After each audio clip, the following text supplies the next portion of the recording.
Welcome to our simple perfect learning YouTube சேனலை இதுவரையும் subscribe பண்ணி நம்ம சேனலை பார்த்துட்டு இருக்க எல்லா நண்பர்களுக்கும் நன்றி கலந்த வணக்கங்கள். மேலும் நம்ம சேனலை இதுவரையும் சப்ஸ்கிரைப் பண்ணல அப்படின்னா கண்டிப்பாக சப்ஸ்கிரைப் பண்ணிக்கங்க. அதோட பெல் ஐக்கானையும் கிளிக் பண்ணிக்கங்க. அப்போ தான் எதிர்காலத்தில் வரக்கூடிய எல்லா வீடியோவும் உங்களுக்கு நேரடியாக வந்து சேரும். இன்றைக்கி நம்ம லேர்ன் பண்ணக்கூடிய தலைப்பு என்னென்னு பார்த்தீங்கன்னா அலுமினியம் வெல்டிங். இது ஒன் டைப் ஆஃப் ஸ்பெஷல் வெல்டிங்னே சொல்லலாம். ஏன்னா டூரிங் வெல்டிங் நிறைய டிஃபிகல்ட்டிஸை ஃபேஸ் பண்ணக்கூடிய வெல்டிங் டைப்பில் இதுவும் ஒன்று. இப்போ நார்மலாக மைல்டு ஸ்டீல் வெல்டிங்கு, கேஸ் கட்டிங்கு, பிரேசிங்கு, ஸ்டெயின்லெஸ் ஸ்டீல் வெல்டிங்கு மற்றும் சால்ட்ரிங் ஒர்க்ஸ் இது எல்லாமே வந்து உங்களுடைய நியர்பை ஒர்க் ஷாப்ஸ் லோக்கலாகவே உங்களுக்கு இந்த ஃபெசிலிட்டிஸ் எல்லாமே இப்போ நான் சொன்ன ஃபெசிலிட்டி எல்லாமே கிடைக்கக்கூடியதாக இருக்கும். ஆனால் இந்த அலுமினியம் வெல்டிங் அப்படின்னு நீங்கள் சர்ச் பண்ணிங்கன்னா உங்களுக்கு நியர்பையில் உள்ள ஃபேப்ரிகேஷன் இண்டஸ்ட்ரி மற்றும் ஸ்மால் ஒர்க் ஷாப்ஸில் வந்து கண்டிப்பாக யாருமே செய்ய மாட்டாங்க. இதற்கு என்ன காரணம் அப்படின்னு பார்த்தீங்கன்னா இந்த வெல்டிங் செய்கிறதுல சில ப்ராக்டிக்கல் டிஃபிகல்ட்டிஸ் இருக்குது. இதற்கு காரணம் என்ன விஷயம்னா எல்லாருமே இதை வந்து சரியாக புரிஞ்சிக்காத விஷயந்தான். இப்போ நீங்கள் வந்து மற்ற வெல்டிங்கை பற்றி சர்ச் பண்ணிங்கன்னா நிறைய இன்ஃபர்மேஷன்ஸ் வந்து எல்லாருமே சொல்லியிருப்பாங்க. ஆனால் அலுமினியம் வெல்டிங்கை பற்றி யாருமே வந்து உங்களுக்கு இன்ஃபர்மேஷனை வந்து நெட்லேயும் சரி புக்ஸ்லேயும் சரி அதிகமாக கொடுத்துருக்க மாட்டாங்க. இதற்கு முக்கியமான காரணம் என்ன அப்படின்னு பார்த்தீங்கன்னா அலுமினியம் வெல்டிங்கை பற்றி சரியான புரிதல் இல்லாதது தான். யாருமே இதுவரையிலையும் இந்த அலுமினியம் வெல்டிங்கு உள்ள சீக்ரெட்ஸை வந்து மிக தெளிவாக வந்து எடுத்து சொல்லவே இல்லை. ஒரு விஷயத்தில் டிஃபிகல்ட்டிஸ் நிறையா இருக்குது அப்படின்னா அதில் நிறையா ஆப்பர்ச்சுனிட்டிஸும் இருக்குங்கிறத எல்லாருமே மறந்து போயிடுறோம். இப்போ நம்ம இந்த வீடியோவில் மிக சுருக்கமாகவும் மிக தெளிவாகவும் கம்ப்ளீட்டாக அலுமினியம் வெல்டிங்கை பற்றி தெரிஞ்சிக்க போகிறோம். அதனால் இந்த வீடியோவை நீங்கள் கடைசி வரையிலையும் ஸ்கிப் பண்ணாமல் மிகவும் பொறுமையாக வந்து கற்றுக்கிறதுக்கு முயற்சி பண்ணுங்கள். வாங்க வீடியோக்குள்ளே போகலாம். அதில் மொதல் விஷயம் அலுமினியம் அப்படிங்கிற பொருள் வந்து ஒரு ஃபெரஸ் மெட்டலா இல்லாட்டி நான் ஃபெரஸ் மெட்டலாங்கிறது முதல்ல தெரிஞ்சுக்கணும். இது வந்து நான் ஃபெரஸ் மெட்டல், இரும்பு கலப்பு இல்லாத ஒரு தூய உலோகம். இது மொதல் பாயிண்ட். அடுத்த பாயிண்ட் என்னன்னு பார்த்தீங்கன்னா இது என்ன கலரில் இருக்கும் அப்படின்னு பார்த்தீங்கன்னா சில்வர் ஒயிட், அதாவது வெள்ளி போன்ற நிறம் கொண்டது. எல்லாருக்குமே தெரிஞ்ச விஷயம் தான் இது.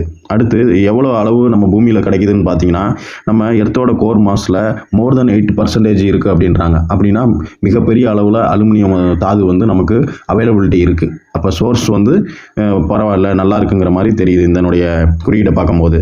அதற்கு அடுத்தபடியாக அலுமினியம் எந்த தாதுவிலிருந்து பிரித்தெடுக்கப்படுகிறது இது கண்டிப்பாக தெரிஞ்சிருக்கணும். இது பாக்சைட், எல்லாருமே கேள்விப்பட்டிருப்போம். பாக்சைட்டுங்கிற தாதுலேருந்து தான் நம்ம வந்து அலுமினியத்தை பிரித்து எடுக்கிறோம். இது வந்து இந்த 4 பாயிண்ட்டும் ரொம்ப மிக முக்கியமான பாயிண்ட்டு. இதற்கு அடுத்தபடியாக பாக்சைட்டுங்கிற தாதுவில் 45 முதல் 60% வரை அலுமினியம் ஆக்சைடு இருக்குது. இப்போ நமக்கு தேவையான மெட்டீரியல் வந்து அலுமினியம் தான், அலுமினியம் ஆக்சைடு கிடையாது. ஆனால் பாக்சைட்டுங்கிற ஓரில் என்ன இருக்குது அப்படின்னு பார்த்தீங்கன்னா 45 முதல் 60% வந்து அலுமினியம் ஆக்சைடு இருக்குது.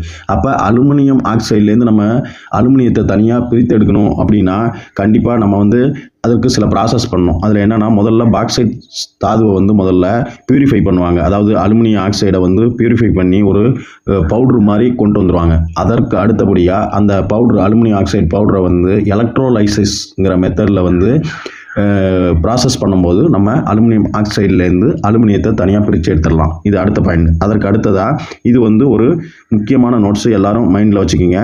2 கிலோ பாக்சைட்டில் நீங்கள் 1/2 கிலோ அலுமினியத்தை வந்து உற்பத்தி செய்ய முடியும். இது மிக முக்கியமான இன்ஃபர்மேஷன். நெக்ஸ்ட் இப்போ நம்ம என்ன பார்க்க போகிறோம்னா அலுமினியம் எப்போ முதலாக தயாரிக்கப்பட்டது, அதனுடைய ஆண்டு என்னன்னு நம்மளுக்கு கண்டிப்பாக தெரிஞ்சிருக்கணும். 1824ஆம் ஆண்டு முதலில் அலுமினியம் தயாரிக்கப்பட்டது. அதற்கு அடுத்தபடியாக அலுமினியம் அட்டாமிக் நம்பர் இதுவும் கண்டிப்பாக தெரிஞ்சு வச்சுருக்கணும். டெக்னிக்கலாக 13, அதாவது 13ங்கிறது தான் அலுமினியத்தின் அட்டாமிக் நம்பர். அதுக்கு அடுத்தது இதனுடைய கெமிக்கல் சிம்பிள் அப்படின்னு பார்த்தீங்கன்னா என்னென்னா AL, அதாவது கேபிட்டல் லெட்ரு ஏவும் அடுத்து ஸ்மால் லெட்ரு எல்லும் தான் வந்து இந்த அலுமினியத்தின் வேதியியல் குறியீடு. அடுத்து இது எதற்காக கண்டிப்பாக அந்த அலுமினியம் குறியீடு அட்டாமிக் நம்பர்லாம் தெரிஞ்சு வச்சுருக்கணும்னா இப்போ ஏதாவது ஒரு டிராயிங்கை ரெஃபர் பண்ணுறீங்க அப்படின்னா சில டைம் வந்து அந்த இடத்துல வந்து மெட்டீரியல் அப்படின்னு போட்டுட்டு நேராக அலுமினியம்னு கொடுக்காம அதனுடைய சிம்பாலிக்காக ரெப்ரசன்டேஷன் பண்ணியிருப்பாங்க. AL அப்படின்னு போட்டாங்கன்னா நம்ம அதை தெரிஞ்சு வச்சுருந்தா தான் அதை நம்ம ஐடென்டிஃபை பண்ண முடியும். இதெல்லாம் சாதாரண பேசிக் விஷயம் தான், இருந்தாலும் இம்பார்ட்டண்டான விஷயம். அதற்கு அடுத்தபடியாக இதற்கு 2 முக்கியமான தன்மைகள் குணங்கள் இருக்குது. இது இல்லாமல் இன்னும் ஒரு 10-12 குணங்களை வந்து பின்னாடி பார்க்க போகிறோம். இது என்ன அப்படின்னு பார்த்தீங்கன்னா ரிஃப்ளெக்டிவிட்டி, எதிரொலிக்கும் தன்மை கொண்டது. இப்போ இந்த லைட்டிங் அரேஞ்ச்மெண்ட்ஸில் அதனுடைய கேசிங்லாம் பார்த்தீங்கன்னா வந்து இந்த அலுமினியம் மெட்டீரியலில் தான் கொடுத்துருப்பாங்க. ஏன்னா வந்து அங்கே கிடைக்கக்கூடிய லைட், அதாவது ஒளியானது வந்து மேலும் ப்ரொபகேட் பண்ணணும்னா இந்த ரிஃப்ளெக்டிவிட்டி தன்மை உள்ள மெட்டீரியல் சரௌண்டிங்கில் இருந்தால் தான் அது வந்து எஃபெக்டிவாக லைட்டிங்கை கொடுக்குங்கிறதுக்காக இந்த அலுமினியத்தை யூஸ் பண்ணியிருப்பாங்க. இது one of the main property, reflectivity, எதிரொலிக்கும் தன்மை கொண்டது. அதற்கு அடுத்தது டக்டிலிட்டினா நல்லா நீளும் தன்மை கொண்டது, அதாவது கம்பியாக நீளக்கூடிய தன்மை கொண்டது. அப்படின்னா நீங்கள் இந்த மாதிரி ப்ராப்பர்ட்டி இருந்துச்சுனாவே அந்த மெட்டீரியலை நீங்கள் நல்ல முறையில் ஃபேப்ரிகேட் பண்ணலாம்.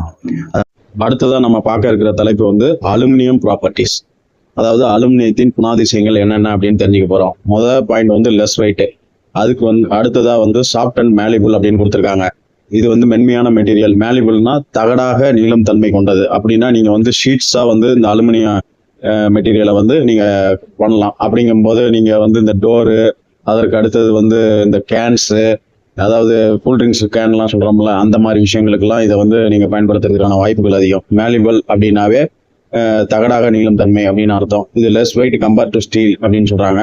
அதற்கு அடுத்தது கரோஷன் ரெசிஸ்டன்ஸ், இதுதான் முக்கியமான பாயிண்ட். இது வந்து துருப்பிடிக்கிற தன்மை இதுக்கு கிடையவே கிடையாது. அதாவது வந்து இது காற்றோடு ரியாக்ட் பண்ணி என்ன கிரியேட் ஆகுது அப்படின்னா அலுமினியம் ஆக்சைடுங்கிற ஒரு மெல்லிய படலம் வந்து அந்த மெட்டீரியல் மேலே படர்ந்ததால கண்டிப்பாக அது வந்து துருப்பிடிக்காம பாதுகாத்ததாக good electrical and thermal conductivity. இப்போ வந்து எலக்ட்ரிக்கல் எனர்ஜியை வந்து டிரான்ஸ்மிட் பண்ணுற பவர் கிரிட்ஸ்ன்னு சொல்லக்கூடிய அந்த பவர் லைன்ஸ்ல பூரா வந்து நம்ம வந்து இந்த அலுமினியம் தான் யூஸ் பண்றோம். ஏன்னா இதுக்கு குட் எலக்ட்ரிக்கல் கண்டக்டிவிட்டி, அதாவது மின்சாரத்தை கடத்தக்கூடிய திறன் அதிகம். அதே நேரத்தில் இதுக்கு தெர்மல் கண்டக்டிவிட்டி அதிகம். அதனால வந்து இதை எங்கெல்லாம் யூஸ் பண்ணோம்னா இந்த கூலிங் சம்மந்தப்பட்ட இடம், அதாவது வந்து இப்போ ஐசி இன்ஜின்ல பார்த்தீங்கன்னா அந்த டாப் ஹெட் இன்ஜின் ஹெட்ல மேலே பார்த்தீங்கன்னா இந்த அலுமினியம் ஃபின்ஸ் தான் கொடுத்துருப்பாங்க. அதாவது இன்ஜின்ல இருக்க ஹீட்டை ஆட்டோமேட்டிக்காக அது வந்து ஈஸியாக கடத்திட்டு கூல் பண்ணுறதுக்கு வசதியாக இருக்கக்கூடியதால கூலிங் பர்பஸ்க்கு யூஸ் பண்ணுவோம்.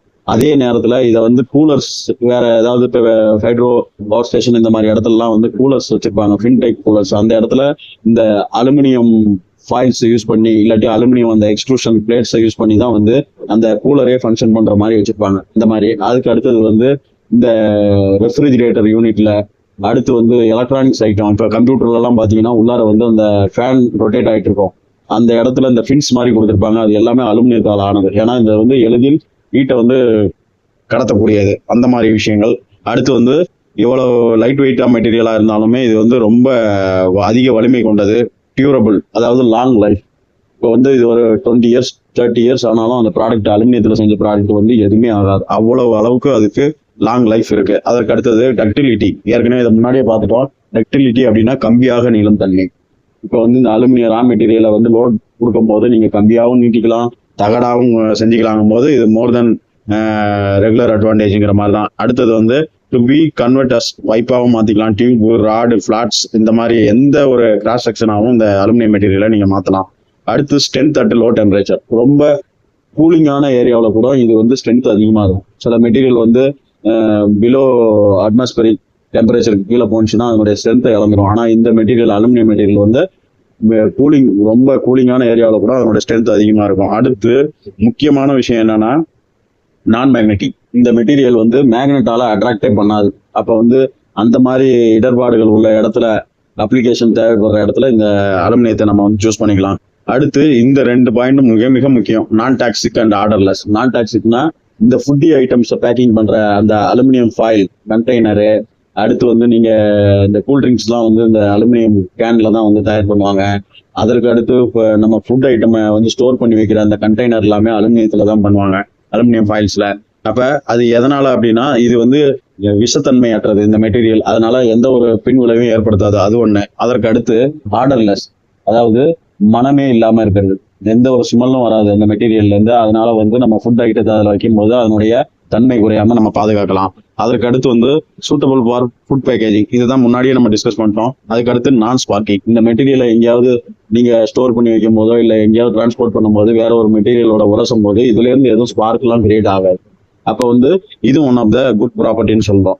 இதுதான் ரொம்ப முக்கியமான பாயிண்ட். அதாவது 100% recyclable, 5% effort enough comparing to new manufacturing from ore. அப்படின்னா அலுமினியம் ஏற்கனவே பாக்சைட்டுங்கிற ஓர்லேருந்து நம்ம பிரித்து எடுக்கிறோம் அப்படின்னு பார்த்தோம்.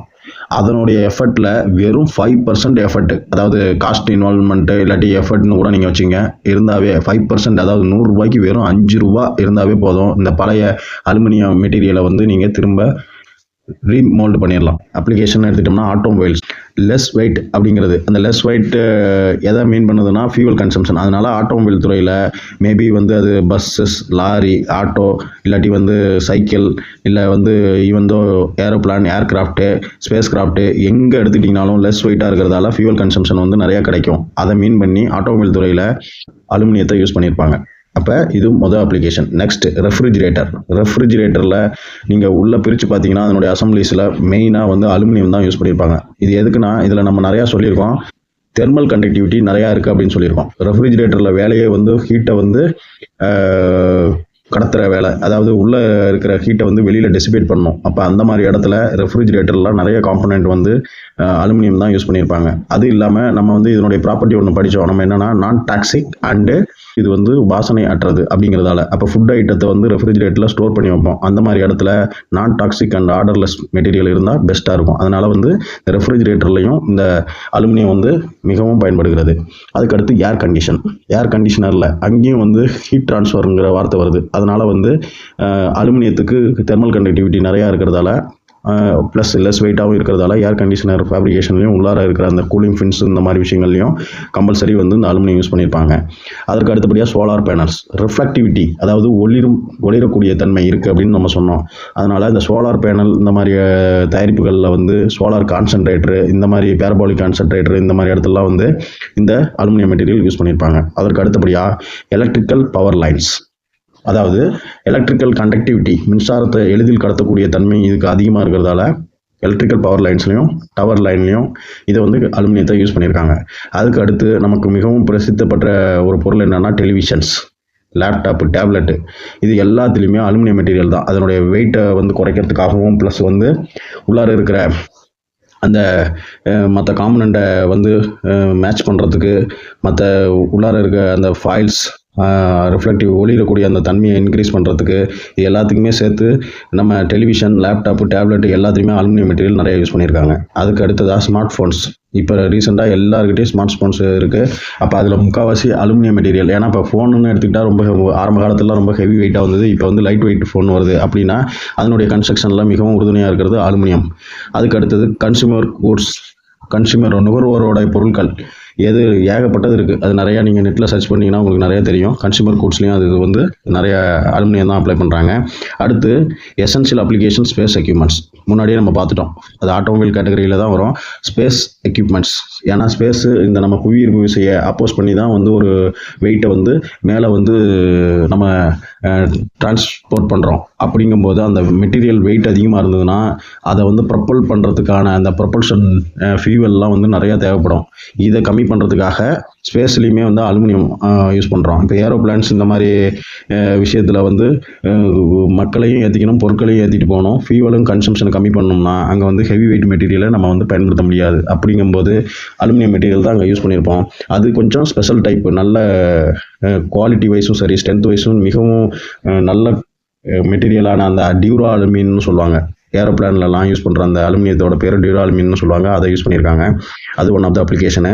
அதுக்கடுத்து பில்டிங் கன்ஸ்ட்ரக்ஷன்ஸ். இப்போ வந்து டே டு டே லைஃப்பில் யாருமே இந்த அலுமினியத்தை பார்க்காதவங்க இருக்க மாட்டாங்க. அதாவது உங்கள் வீட்லேயே பார்த்தீங்கன்னா ஏதாவது ஒரு விதத்தில் அலுமினியம் மெட்டீரியல் இருக்கும். இப்போ இந்த விண்டோ ஃப்ரேம்ஸ் முன்னாடிலாம் வந்து இந்த மரத்தில் செஞ்சுட்டு இருந்தாங்க. நெக்ஸ்ட் நம்ம பார்க்க போகிறது some important interview question and answer. முதல் கொஸ்டின் என்னன்னு பார்த்தீங்கன்னா, அலுமினியம் ஏன் துருப்பிடிப்பது இல்லை? அதாவது அலுமினியம் காற்றோடு தொடர்பு கொள்ளும்போது அலுமினியம் ஆக்சைடுங்கிற ஒரு மெல்லிய லேயர் வந்து அந்த மெட்டீரியலை கவர் பண்ணிடுறதால பேஸ் மெட்டல் வந்து காற்றோடு தொடர்பு ஏற்படாத ஒன்றா இருக்கிறதால துருப்பிடிக்கிறது கிடையாது. இது ஒரு ஸ்பெஷல் ப்ராப்பர்ட்டி ஆஃப் அலுமினியம்னு சொல்லக்கூடியது. அந்த கொஸ்டினை வந்து எல்லா வகையான இன்டர்வியூலையும் வந்து கண்டிப்பாக கேட்பேன். அடுத்ததாக ரெண்டாவது important interview question and answer என்னன்னு பார்த்தீங்கன்னா, அலுமினிய வெல்டிங் செய்வது ஏன் கடினமாக கருதப்படுகிறது? அதாவது இங்கே வந்து அலுமினியம் மெட்டீரியல் வந்து சாஃப்ட் அண்ட் லெஸ் டென்சிட்டின்னு சொல்லியிருக்காங்க. ஆனால் வந்து இதனுடைய வெப்ப கடத்துத்திறன், தெர்மல் கண்டக்டிவிட்டி அந்த ஹீட் ட்ரான்ஸ்ஃபர் ரேட்டுன்னு சொல்லுவாங்க, வெப்ப பரிமாற்றம் வீதம் வந்து 6% மோர் தென் ஸ்டீல் அப்படின்னு சொல்கிறாங்க. அதனால் வந்து இந்த வெல்டிங்கை செய்கிறது ரொம்ப கஷ்டம்தான். இதற்கு வந்து ஹீட் இன்புட்டுங்கிறது வந்து ரொம்ப அதிகமாக தேவைப்படும் ஒன்று. அதுக்கு அடுத்தது இன்னொரு முக்கியமான பாயிண்ட் என்னன்னு பார்த்தீங்கன்னா, இந்த அலுமினியத்தோட மெல்டிங் பாயிண்ட் வந்து 659 டிகிரி தான் கீழே கொடுத்துருக்காங்க பாருங்கள். அதே அலுமினியம் ஆக்சைடோட மெல்டிங் பாயிண்ட் வந்து 1930 டிகிரி. ஏன் சார் இதை இங்கே சொல்கிறீங்க அப்படின்னு பார்த்தீங்கன்னா, அலுமினியம் வெல்டிங் பண்ணும்போது இது ஹைலி சென்சிட்டிவ் மெட்டீரியலுங்கிறதால மற்ற என்விரான்மெண்ட்டு மற்ற ஏதோ அசுத்தங்கள் தூசு இந்த மாதிரி வந்து உள்ளார வெல்டிங் பண்ணும்போது இது இன்ட்ராக்ட் ஆகும்போது என்ன ஆகும்னா அலுமினியம் ஆக்சைடாக மாறிடும். அலுமினியம் ஆக்சைடாக மாறிடுச்சுன்னா உங்களால் வெல்டு பண்ணவே முடியாது. ஏன்னா இதனோட அலுமினியத்தோட மெல்டிங் பாயிண்ட் ஒரு கிட்டத்தட்ட 700 டிகிரி, அலுமினியம் ஆக்சைடு வந்து கிட்டத்தட்ட ஒரு 2000 டிகிரி. அப்போ இது ரெண்டையும் மேனேஜ் பண்ணி நீங்கள் வெல்டிங் பண்ண முடியாது. இதுதான் இங்கே உள்ள பிரச்சனையே. இதை விட முக்கியமான விஷயம் என்னன்னு பார்த்தீங்கன்னா, இந்த அலுமினியம் உருகிறதுக்கு முன்னாடி எந்த ஒரு இண்டிகேஷனுமே தெரியாது. இப்போ மைல்டு ஸ்டீலோ இல்லை ஸ்டீலோ நீங்கள் வெல்டிங் பண்ண ஆரம்பிச்சிங்க, ஹீட்டை இன்புட் கொடுக்குறீங்க அப்படின்னா உருகிறதுக்கு முன்னாடி அந்த இடம் சர்ஃபேஸ் வந்து ரெட்டிஷ் கலர், அதாவது ஆரஞ்சு கலந்த அந்த சிவப்பு கலர் வந்து உண்டாகும். அப்போ வந்து இன்னும் கொஞ்சம் நேரத்தில் வந்து இந்த மெட்டல் வந்து உருக போகுதுன்னு நீங்கள் தெரிஞ்சுக்கலாம். ஆனால் எந்த வித சிம்டம்ஸும் இல்லாமல் நீங்கள் ஹீட் இன்புட் கொடுத்துட்டு கவனக்குறைவாக இருந்தீங்கன்னா உடனே மெட்டீரியல் வந்து அலுமினியம் உருகி ஓட்டையாயிடும், இல்லாட்டி டோட்டலாகவே காலி ஆகிடும். இதனுடைய கலர் வந்து சில்வர் ஒயிட், அதாவது வெள்ளி போன்ற கலர் இருக்குது. ஹீட் பண்ணுறப்பையும் அதே வெள்ளை கலரில் தான் இருக்கும், உருகிறதுக்கு முன்னாடியும் அப்படி தான் இருக்கும், உருகினதுக்கு அப்புறமும் அப்படி இருக்கும். அடுத்தது பார்த்திங்கன்னா நம்மளுடைய ஓல்டு ஸ்கின் மாதிரி அந்த உருகிற டைமில் வந்து திடீர்னு டெமாலிஷ் ஆயிரும். இதெல்லாம் வந்து ஒரு பாயிண்டாக சொல்லப்படுகிறது. அதாவது அலுமினியம் வெல்டிங்கை வந்து செய்கிறது ரொம்ப கஷ்டம். அப்போ வந்து இதற்கு புரிதல் ரொம்ப அவசியம். டெக்னிக்கலாக நீங்கள் என்னுடைய ப்ராப்பர்ட்டியை முதல்ல அண்டர்ஸ்டாண்ட் பண்ணணும். அப்புறம் இதில் உள்ள விஷயங்களை மொத்தமாக நீங்கள் வந்து ப்ராக்டிஸ் பண்ணணும். அதுக்கப்புறம் தான் இதை வந்து ஃபைனலைஸ் பண்ண முடியும். இப்போ நீங்கள் ஒரு வெல்டிங் இண்டஸ்ட்ரியில் நார்மலாக வெல்டர்ஸ் இருக்காங்க அப்படின்னா 99% ஆஃப் வெல்டர் வந்து மைல்டு ஸ்டீலு இல்லாட்டி ஸ்டெயின்லெஸ் ஸ்டீலு, பிரேசிங்கு, சால்ட்ரிங் பண்ணுவாங்க. ஆனால் வந்து கண்டிப்பாக அலுமினியம் வெல்டிங் பண்ணுறவங்க 1% கூட இருக்க மாட்டாங்க. அப்போ இவ்வளவு கஷ்டமான இந்த ஃபீல்டில் நீங்கள் சரியான புரிதல் மற்றும் உங்களுடைய முயற்சி இருந்ததுன்னா கண்டிப்பாக you will become a best performer இந்த இண்டஸ்ட்ரி அப்படின்னு வரத்துக்கு நிறைய சான்சஸ் இருக்குது. எங்கெல்லாம் டிஃபிகல்ட்டிஸ் இருக்கோ அங்கெல்லாம் ஆப்பர்ச்சுனிட்டிஸ் இருக்குன்னு வீடியோ ஆரம்பத்திலே நான் சொல்லியிருக்கேன். அதனால் கண்டிப்பாக ஸ்டார்ட் அப் ஐடியா இருக்கிறவங்களுக்கு இந்த வீடியோ மிகவும் உறுதுணையாக இருக்கும். அதை பற்றி பின்னாடி டிஸ்கஸ் பண்ணுவோம். Next some tips and tricks for aluminium TIG welding. இப்போ வந்து அலுமினியம் வெல்டிங்கு முன்னாடி கன்வென்ஷனல் டைப் நிறையா பண்ணிக்கிட்டு இருந்தாங்க. மேனுவலாக வந்து ஹீட் இன்புட் ப்ளோ பைப், அதாவது கேஸ் மூலிமா ஹீட் பண்ணி அதுக்கப்புறம் அலுமினியம் ராடை வந்து ஃப்ளக்ஸை யூஸ் பண்ணி வெல்டு பண்ணிகிட்டு இருந்தாங்க. இப்போலாம் அந்த மாதிரி டெக்னிக்ஸ்லாம் நிறையா யூஸ் பண்ணுறது கிடையாது. அதற்கு பதிலாக இப்போ ரொம்ப லோ காஸ்ட் அரேஞ்ச்மெண்ட்ஸே வந்துருச்சு. டங்ஸ்டன் இனர்ட் கேஸ் வெல்டிங் மூலிமா அலுமினியம் வெல்டிங் பண்ணும்போது அதனுடைய பிக்சர்ஸ் எல்லாம் பின்னாடி காட்டியிருக்கேன், பார்க்கலாம். அதெல்லாம் வந்து மிகவும் அருமையாக மைல்டு ஸ்டீல் வெல்டிங் மாதிரியே ரொம்ப கிளியராக ஃபினிஷிங் வர மாதிரியெல்லாம் வரதுக்கான வாய்ப்புகள் இருக்குது. இப்போ நம்ம டிக் வெல்டிங் பண்ணும்போது என்னென்ன முக்கியமான பாயிண்ட்ஸ்லாம் தெரிஞ்சுக்கணும் அப்படின்னு பார்த்தீங்கன்னா, முதல்ல ஃபிட்டப் கரெக்டாக இருக்கணும். இப்போ ஒரு வெல்டிங் பண்ண போகிறீங்க அப்படின்னா அந்த ஃபிட்டப்னால் என்னென்னா, அந்த டேக் வெல்டுன்னு சொல்கிறோம் இல்லையா, இப்போ வந்து ரூட் கேப்பு மெயின்டைன் பண்ணுறது, அதுக்கடுத்து அதை வந்து இரு முனையிலையும் வந்து டேக் வெல்டிங் பண்ணுறது, அதுக்கப்புறம் கிளாம்பிங் பண்ணுறது, இந்த மாதிரி விஷயங்கள்லாம் வந்து கரெக்டாக இருக்கணும். இதுதான் ஃபிட்டப்பு. அடுத்து proper root gap only provided during welding. இப்போ நீங்கள் வெல்டிங் எலக்ட்ரோடு வந்து 3.15 யூஸ் பண்ணுறீங்கன்னா அதுக்கு மெட்டீரியலோட திக்னஸ் இது ரெண்டையும் பொறுத்து எவ்வளோ ரூட் கேப் ரெக்கமெண்டட் அப்படிங்கிறத கரெக்டாக ஃபிட் பண்ணணும். இதை கரெக்டாக ஃபிட் பண்ணிட்டீங்கன்னாவே 50% ஆஃப் வெல்டிங் அடிச்சதுக்கு சமம். இப்போ இது ரெண்டாவது டிப்ஸ். அடுத்து வந்து suitable filler rod to be used. இப்போ ஃபில்லர் ராடுங்கிறது வந்து நம்ம பேஸ் மெட்டலோட காம்போசிஷனுக்கு இதுக்கு ஃபில்லரோட காம்போசிஷனும் கரெக்டாக இருக்கான்னு பார்க்கணும். டிஃப்ரெண்ட் மெட்டீரியலை நீங்கள் எடுத்துகிட்டு போய் வெல்டு பண்ணிங்கன்னா கண்டிப்பாக அலுமினியத்தில் நீங்கள் சக்சீடே பண்ண முடியாது. அப்போ அது ஒன் ஆஃப் த ட்ரிக்ஸு. நீங்கள் ஃபில்லர் ராடு கரெக்டாக இருக்கணும். பேரண்ட் மெட்டல் என்னவோ அதே மெட்டலில் தான் வந்து நீங்கள் வந்து ஃபில்லர் ராடு செலக்ட் பண்ணணும். இல்லாட்டி ஃபில்லர் ராடு ரெக்கமெண்டேஷன்ஸ் அந்த இதுலேயே கொடுத்துருப்பாங்க, இந்தந்த பேஸ் மெட்டலுக்கெல்லாம் இதை வந்து வெல்ட் அடிக்கலாம் அப்படின்ட்டு அவங்க கொடுத்துருக்கிறத கரெக்டாக மேனுஃபேக்சரோட ரெக்கமெண்டேஷனை நீங்கள் ஃபாலோ பண்ணணும். அடுத்த டிப்ஸு. அதுக்கடுத்து பார்த்தீங்கன்னா, இந்த integrity of the weld to be ensured while using appropriate filler rods which must be same mechanical properties against base metal. இதுதான் முன்னாடி சொன்ன அதே விஷயம் தான். பேஸ் மெட்டலோட மெக்கானிக்கல் ப்ராப்பர்ட்டியும் ஃபில்லர் ராடோட மெக்கானிக்கல் ப்ராப்பர்ட்டியும் ஈக்குவலாக இருக்கணும். 100% ஈக்குவலாக இருந்தால் தான் உங்களுக்கு வெல்ட்மெண்ட்டு கரெக்டாக வரும். ஏதோ ஒரு அலுமினியம் ராடை எடுத்துக்கிட்டு இந்த அலுமினியம் இதை வந்து நம்ம வெல்டிங் அடிக்கவே கூடாது. இந்த பேஸ் மெட்டல் என்ன காம்போசிஷனுங்கிறது கண்டிப்பாக தெரிஞ்சிருக்கணும். அதற்கு சூட்டபுள் ஃபில்லர் ராடை எடுத்துருக்கணும். ரெண்டுமே வந்து அப்ராப்ரியேட்டாக இன்டெகிரிட்டியாக இருக்குதுன்னா கண்டிப்பாக அதனுடைய வெல்டிங் அவுட்புட்டு ரொம்ப திறமையானதாக கிடைக்கும். அதுக்கு அடுத்ததாக size of the electrode to be finalised based on base metal thickness manufacturers recommendation to be followed. இது ஏற்கனவே நான் சொல்லிட்டேன். அதற்கு அடுத்து electrode edge to be prepared as ball shape. இதுதான் முக்கியமான டிப்பு. அதுக்கு அடுத்தபடியாக நம்ம டங்ஸ்டன் இனர்ட் கேஸ் வெல்டிங்கோட அரேஞ்ச்மெண்ட்டை பற்றி பார்க்க போகிறோம். ஜென்ரலாக இதில் என்னென்னலாம் இருக்குது அப்படின்னு பார்த்தீங்கன்னா, பவர் சோர்ஸுங்கிற ஒரு யூனிட் இருக்குது, கண்ட்ரோல் யூனிட் இருக்குது, அடுத்து ஆர்கான் சிலிண்டர்ஸ் அந்த அரேஞ்ச்மெண்ட்ஸ் இருக்குது. அதுக்கப்புறம் பார்த்தீங்கன்னா வந்து இந்த வெல்டிங் டார்ச் அதனுடைய இது இருக்குது. அதுக்கு அப்புறம் வந்து ஒர்க் டேபிள்னு சொல்லக்கூடியது அது வந்து கிளாம்ப் பண்ணியிருக்காங்க. இப்போ இந்த வெல்டிங் ஹோல்டர் அந்த டிக்கோட ஹோல்டரை வந்து டீட்டெயில்டாக வந்து என்லார்ஜ் பண்ணி அதனுடைய இன்டர்னல் ஆஃப் செக்ஷனல் வியூலாம் கொடுத்துருக்காங்க.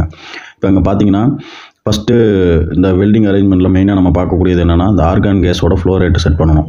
அது எப்படின்னு பார்க்கணும். அந்த நம்ம ஒர்க்குக்கு தகுந்த மாதிரி அதனுடைய இது அந்த ஆர்கான் கேஸ் வந்து எப்படின்னா பியூராக இருக்கணும்னு ஏற்கனவே பார்த்துருக்கோம். அப்புறம் இந்த வெல்டிங் பண்ணும்போது இந்த எலக்ட்ரோடில் வர ஹீட்டை வந்து அப்சர்வ் பண்ணி அதை கூல் பண்ணுறதுக்காக வாட்டர் சப்ளை கொடுக்குறோம். இங்கே காமிச்சிருக்காங்க.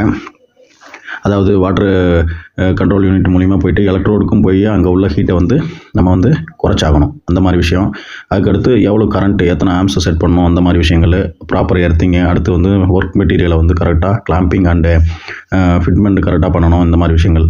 இப்போ என்ன நடக்குது அப்படின்னு பார்த்தீங்கன்னா ஃபஸ்ட்டு நம்ம வந்து இந்த எலக்ட்ரோடு ஏற்கனவே பார்த்தோம். டங்ஸ்டன் இனர்ட் கேஸ் வெல்டிங் அப்படின்னா டங்ஸ்டன்ங்கிறது தான் வந்து இங்கே வந்து எலக்ட்ரோடு. அந்த மெட்டீரியல் வந்து கன்சூமபிளாக நான் கன்சூமபிளானு ஏற்கனவே பார்த்தோம். இது நான் கன்சூமபிள் மெட்டீரியலை, அதாவது அந்த எலக்ட்ரோடு வந்து தீரவே தீராது. ஒன்லி ஆர்க் மட்டும் ப்ரொடியூஸ் பண்ணும். ஃபில்லர் மெட்டீரியலை வச்சு தான் நம்ம வந்து வெல்டிங் பண்ணுறோம். இப்போ இந்த வெல்டிங் நடைபெறக்கூடிய இடத்துல வந்து நம்ம என்ன பண்ணுறோன்னா இந்த ஆர்கான் கேஸை வந்து ஷீல்டு மாதிரி யூஸ் பண்ணுறோம். இப்போ நம்ம some safety measures to be followed during aluminium TIG welding. Aluminium TIG welding பண்ணும்போது சில சேஃப்டி மெஷர்ஸ் ஃபாலோ பண்ணணும். எல்லா வெல்டிங்லையுமே சேஃப்டி, அதாவது பாதுகாப்பு விதிமுறையை கடைபிடிக்கணும். இங்கே கொஞ்சம் ரொம்ப எக்ஸ்ட்ரா கேர் எடுக்கணும். எதனால் அப்படின்னா இங்கே டிக் வெல்டிங்கில் அதிக பிரகாசமான புற ஊதா கதிர்கள் உருவாகிறது. அல்ட்ராவைலட் ரேஸ் உருவாகிறது. அதனால் தங்களின் தனிப்பட்ட பாதுகாப்பு விஷயங்களில் தனி கவனம் செலுத்த வேண்டும். அதுக்கு அடுத்ததாக நியூ ஸ்டார்ட் அப் ஐடியாஸ். நான் ஏற்கனவே சொல்லியிருக்கேன், அலுமினியம் வெல்டிங் பண்ணுறது மிக மிக சிரமமான விஷயம். இது என்ன காரணம் அப்படின்னா இதுக்கான புரிதல் வந்து சரியாக இல்லை. அதற்கான ஸ்கோப்பு அதாவது வந்து நிறையா இருக்குது. ஏன்னா வந்து இந்த வெல்டிங் வந்து டிஃபிகல்ட்டாக இருக்கிறதால யாருமே செய்கிறது கிடையாது. ஆனால் அதனுடைய தேவைகள் இப்போ வந்து டே டு டே அதிகமாகிட்டு இருக்குது. அப்படி இருக்கும் பட்சத்தில் நீங்கள் வந்து இதை கரெக்டாக அண்டர்ஸ்டாண்ட் பண்ணி ப்ராப்பரான ட்ரைனிங் மூலிமா அலுமினியத்தை பற்றி 100% தெரிஞ்சுக்கிட்டு அதனுடைய வெல்டிங்கோட தேவையை புரிஞ்சுக்கிட்டீங்க, மார்க்கெட் நிலவரத்தை புரிஞ்சுக்கிட்டீங்க அப்படின்னாவே கண்டிப்பாக நீங்கள் ஒரு புதிய கம்பெனி ஒன்று ஆரம்பித்து அதை சக்ஸஸ்ஃபுல்லாக ரன் பண்ணுறதுக்கான 100% சாத்தியக்கூறுகள் இப்போ நிலவிட்டு இருக்குது. அப்போ think your self, this is the time for grow your self with new ideas. அதுதான் வந்து ஸ்டார்ட் அப் ஐடியாஸ்னு சொல்கிறது. அதாவது இப்போ இருக்கிற ப்ரெசன்ட் சுச்சுவேஷன் அண்ட் சினாரியோவை உள்வாங்கிக்கிட்டு மிக கஷ்டமான ஃபீல்டை நீங்கள் அண்டர்ஸ்டாண்ட் பண்ணிவிட்டு அதில் ஸ்டாண்ட் பண்ணிங்கன்னா உங்களுக்கு காம்படிட்டரும் கம்மி, அதே நேரத்தில் you will be succeed within the short period. இதுதான் முக்கியமான விஷயம். இது ஜஸ்ட் ஒரு டிஸ்கஷன் மாதிரி நம்ம பார்ப்போம், சும்மா ஒரு 2 மினிட்ஸு. இதில் பாக்சைட் அப்படிங்கிறது தான் வந்து பிரைமரி மெட்டீரியல். அதுதான் ஓர். அதுலேருந்து தான் நம்ம என்ன தயாரிக்கிறோம், அலுமினியத்தை தயாரித்து அதை தான் நிறைய ஃபேப்ரிகேஷன் ஒர்க்குக்கு யூஸ் பண்ணி ரா மெட்டீரியல் டு யூஸ்டு ப்ராடக்டாக மாற்றுறோம். அப்போ இது முதல்ல எந்தெந்த ஏரியாவில் கிடைக்கிறதுங்கிறது நமக்கு வந்து தெரியணும். இப்போ ஒரு கம்பெனி ஆரம்பிக்கிறீங்க, நிறையா மெட்டீரியலை வந்து இம்போர்ட் பண்ணக்கூடிய விஷயமா இருக்குது உங்கள் கம்பெனிக்கு அப்படின்னா உங்கள் கம்பெனி நியர்பை ஷிப்மெண்ட் ஏரியா, அதாவது போர்ட்டல் ஏரியாவில் இருக்கணும். அதே நேரத்தில் ஏரோட்ராமுக்கு நியர்பையாக இருக்கணும். ரா மெட்டீரியல் ஈஸியாக கிடைக்கக்கூடிய இடமாவும் இருக்கணும். அப்படி இருந்தால் தான் உங்களுக்கு வந்து அந்த டிரான்ஸ்போர்ட்டேஷன் காஸ்ட் அப்படிங்கிறத ரெடியூஸ் பண்ண முடியும். அப்போ நியூ ஸ்டார்ட் அப் ஐடியா அப்படின்னு எடுத்துக்கிட்டிங்கன்னா எந்த ஒரு விஷயமா இருந்தாலும் உங்களுக்கு அந்த ரா மெட்டீரியல் எங்கெங்கெல்லாம் கிடைக்குதுங்கிறது முதல்ல தெரியணும். இப்போ ஃபார் எக்ஸாம்பிள் இந்தியாவில் பார்த்தீங்கன்னா ஒரு 7-8 ஸ்டேட்டில் தான் இருக்குது. ஒடிசா, குஜராத், ஜார்க்கண்ட், சத்தீஸ்கர், மகாராஷ்டிரா, மத்திய பிரதேஷ், கோவா, கர்நாடகா அண்ட் தமிழ்நாடு. தமிழ்நாட்டில் ஒரு கொஞ்சம் அளவுக்கு கிடைக்குது. அது எந்த ஏரியான்னு தெரிஞ்சிட்டிங்கன்னா அந்த மாதிரி இடத்துல இந்த மாதிரி அலுமினியம் ஃபேப்ரிகேஷன் இண்டஸ்ட்ரி வந்து இன்ஸ்டால் பண்ணி ரன் பண்ணிங்கன்னா யூ வில் பி சக்சீட். அதை தான் இங்கே பார்க்க போகிறோம். தமிழ்நாட்டில் எந்தெந்த ஏரியாவிலலாம் பாக்சைட் கிடைக்குது அப்படின்னு அந்த பாக்சைட் பெல்ட்டு சொல்லியிருக்காங்க. பின்னாடி மேப்பில் பார்ப்போம். அதில் பார்த்தீங்கன்னா சேலம், நீல்கிரிஸ், கோயம்புத்தூர், வெள்ளூர், தருமபுரி, மதுரை அண்டு விழுப்புரம் இந்த ஏரியாவிலலாம் இருக்குது. இப்போ நீங்கள் ஒரு கம்பெனியை வந்து சேலம் சைடில் லொக்கேட் பண்ணிங்கன்னா ஈஸியாக அதற்கான மெட்டீரியல் ரா மெட்டீரியல் ஈஸியாக கிடைக்கும். அப்போ உங்களுக்கு டிரான்ஸ்போர்ட்டேஷன் காஸ்ட்டு வந்து ஆட்டோமேட்டிக்காக கம்மி. அலுமினியம் எதுலேருந்து பிரித்து எடுக்கிறோம் அப்படின்னு ஏற்கனவே பார்த்தோம்.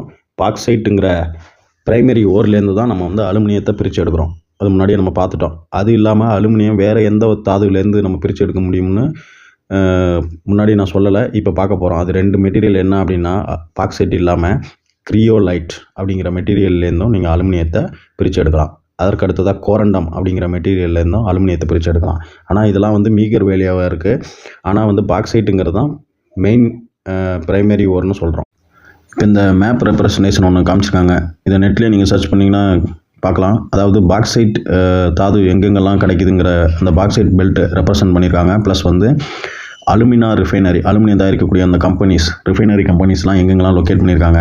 இதில் பார்த்தீங்கன்னா உங்களுக்கு தெரியும், தமிழ்நாட்டிலையும் சில அலுமினா ரிஃபைனரி கம்பெனி வந்து லொக்கேட் ஆகிருக்கு. அந்த ஏரியாவில் நீங்கள் வந்து உங்களுடைய கம்பெனியை பிளான் பண்ணிங்கன்னா யூ வில் பி சக்சீட். இங்கே லெஃப்ட் சைடில் பார்த்தீங்கன்னா வந்து ஒரு அலுமினியம் ப்ராடக்ட் காமிச்சிருக்காங்க. இது என்னென்னா அலுமினியம் டக்ட்டு.